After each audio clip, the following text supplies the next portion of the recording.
Hello and welcome to the University of Law. In today's video, I'm reviewing the war games in colour. Obviously I did a video earlier today in which I went through my more in-depth review of the original broadcast version of the war games and also the original release. I did mention in the earlier video, I'm going to get this out of the way now, I mentioned about if you wanted to pick up the war games to kind of hang out and see what's going on with the Blu-ray release. So they have now released details.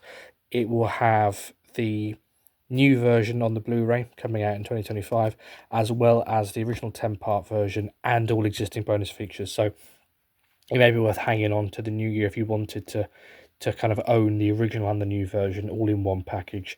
Of course, there's nothing to stop you at this point watching them all on the Hooniverse on iPlayer. So do enjoy and dig in and watch that original broadcast version as well. I'm hoping that the edit today sold you on what a great story it is and made you want to kind of dig out the original as a curiosity. I think it is a great gateway for fans to be able to access this material. And actually, do you know what? There's some fans who just don't have the time to invest in a longer story, or some fans who just find it hard to watch black and white.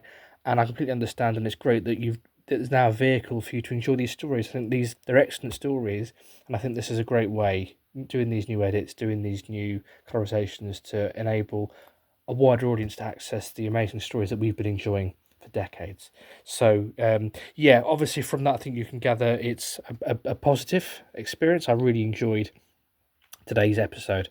I think it probably lent itself more to this format, I think, than the Daleks did, in the sense that the War Games is very much an epic in every sense of the word. It's 10 parts, it's the end of the 60s era, it's the end of the Troughton era, it's the end of the black and white era, it's launching the whole Third Doctor era, essentially. It's essentially launching Doctor Who, really, because many of the things that make Doctor Who what it is today and what we recognise as Doctor Who really came into effect from the War Games onwards. It's kind of the genesis point of Doctor Who as we know it. So it's a real pivotal story.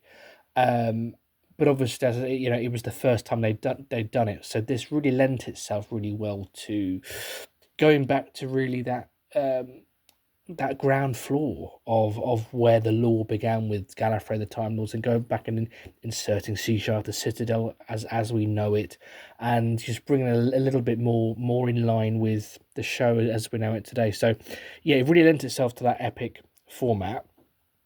Let's start with the colorization of it. I thought it was incredible, especially especially the facial features. You know, there was details around the mouth where, you know, if there were clearly bits where you just couldn't believe that it had been colorized. You thought it was original material. It very much looked like a John Pertwee story. I think it helps a lot of John Pertwee stuff has been recolorized because the only existing copies now are black and white. So I think we are used to seeing material that was shot only a year or two later than this being colour. I think we're used to as fans seeing that, so it didn't seem out of place.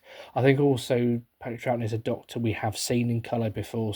You know, in the Three Doctors only made about 3 years after this, so I think in that sense it did feel right in colour. And there were some great new effects with the CGI, especially coming to Gallifrey. For me, though, as with the Daleks, to me the outstanding thing was the soundtrack. I think the sad thing with the colorization is you take it for granted very quickly because we're so used to seeing colour TV. I think that is the biggest credit I think I can give the team, that you actually took it for granted that you were watching it in colour. You almost forgot that it wasn't. You always forgot it was colorization, which, if that's what you're forgetting, then I think they've done their job very, very well indeed. But for the soundtrack, blew me away. In terms of, I think, especially listening to it on a sound system, you kind of get that sound field, and there was so much going on.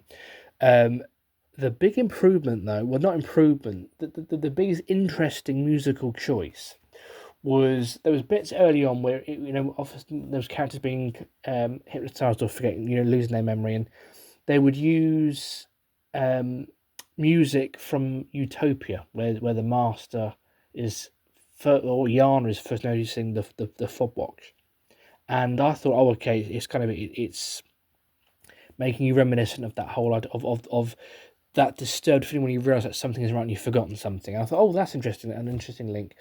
And then, of course, the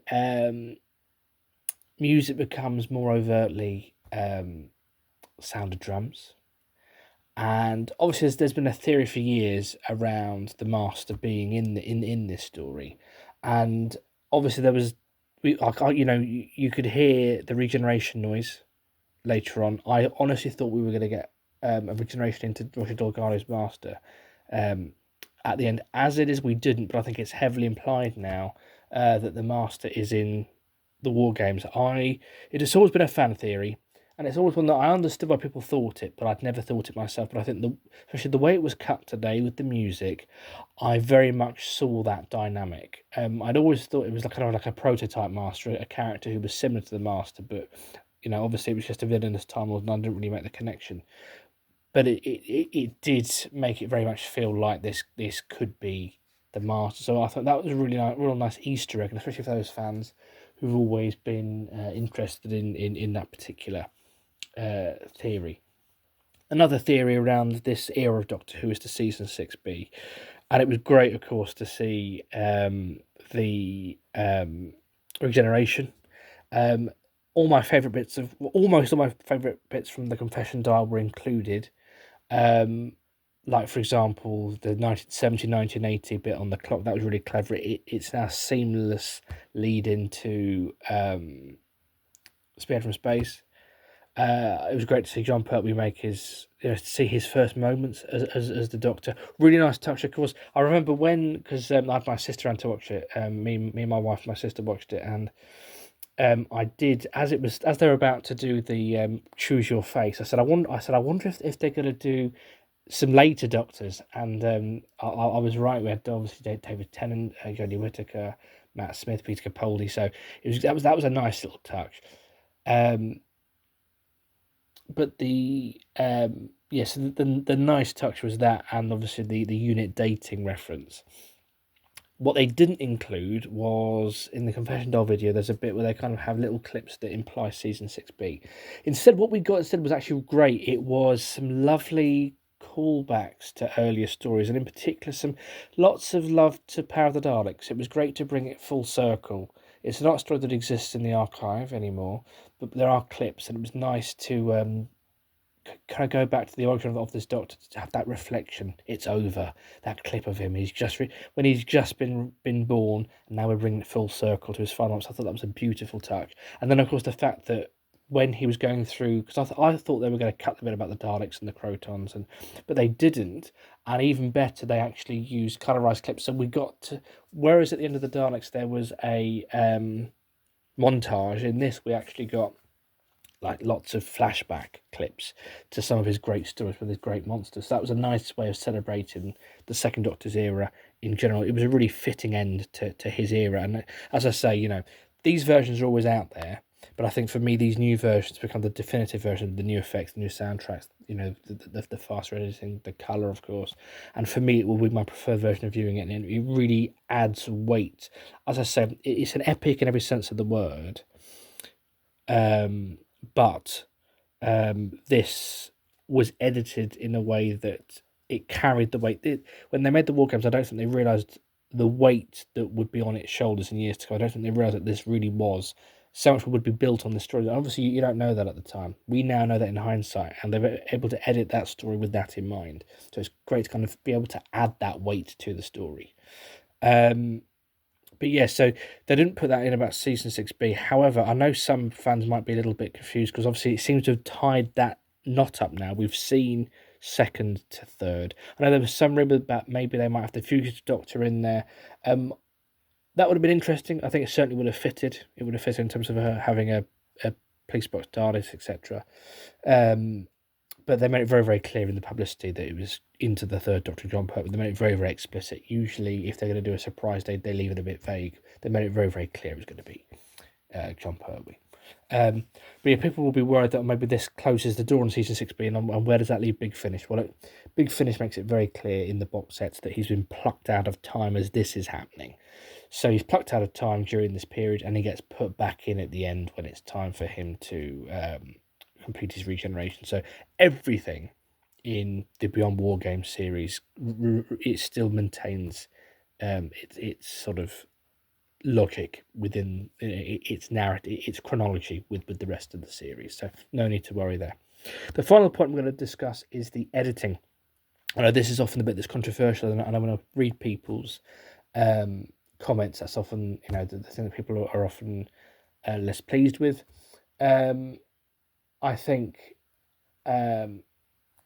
certainly watching it, as someone who knows, it is difficult when you know the story. It's difficult to know because obviously you notice what's missing, and it's difficult to know how well it's working, because obviously you're kind of filling in the gaps. It's a bit like when you watch a film of a book, and you can fill bits in because you've read the book, but you're wondering how it's working for the audience maybe haven't read the book. And I certainly had that feeling. There was a bit where the only thing I did feel was the bit around when the Doctor is pretending that he's on the wrong side, and he's and the rebellion starts. And there was a little bit with like Jamie where it kind of jumped a bit, and I did lose my bearings myself.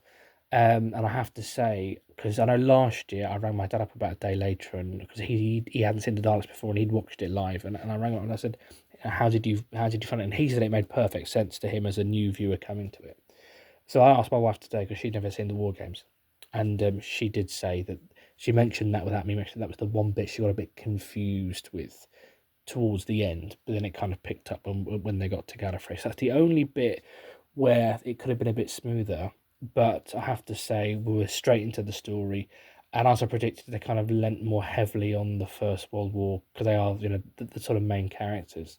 I didn't see the David Troughton appearance. Maybe I missed it, but it would have been nice to have kind of seen his not cameo, but his appearance in the War Game. But of course, they can't keep everything, and if it wasn't important to the story, it wasn't kept. But broadly speaking, as I said, it told this epic story.